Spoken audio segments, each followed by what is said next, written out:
Bonjour à tous.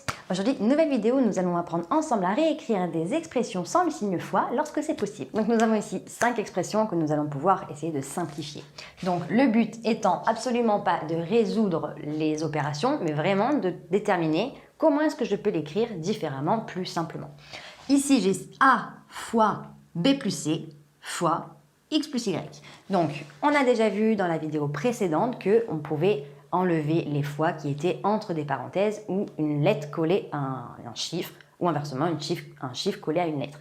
Donc ici, j'ai A fois B plus C, donc je peux déterminer déjà que lui, il se retire, sans problème.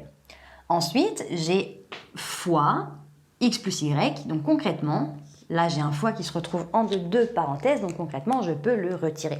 Donc là, plus simplement, ça sera A facteur de B plus C, facteur de X plus Y. Tout simplement, ça et ça, c'est la même chose, c'est juste que c'est un petit peu plus épuré, un petit peu plus simple à lire, il y a beaucoup moins de choses dessus. Ici, j'ai 2 fois pi fois r. Donc ça, c'est une formule que vous connaissez, que vous avez vue directement en géométrie, mais ce n'est pas du tout l'objet de la vidéo.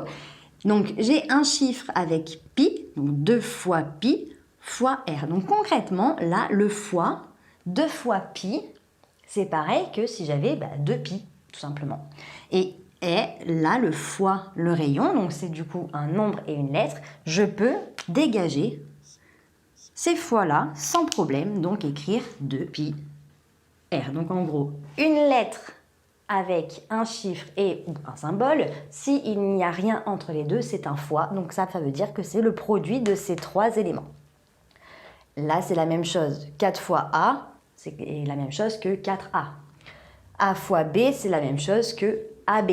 Donc si j'ai 4 fois A fois B, si vous avez suivi, les fois s'en vont.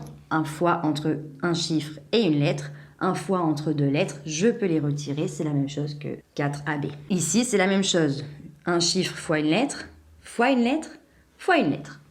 Clairement, je peux retirer tous les fois. Ici, je vais avoir 3. A fois A, ça fait A au carré, parce que je ne vais pas écrire AA d'un côté, c'est juste pas beau.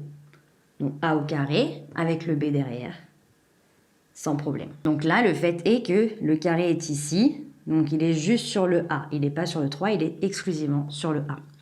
Et ici, j'ai pi fois rayon, donc j'ai un nombre, le nombre pi, multiplié par R. Donc concrètement, je peux retirer ce fois-là.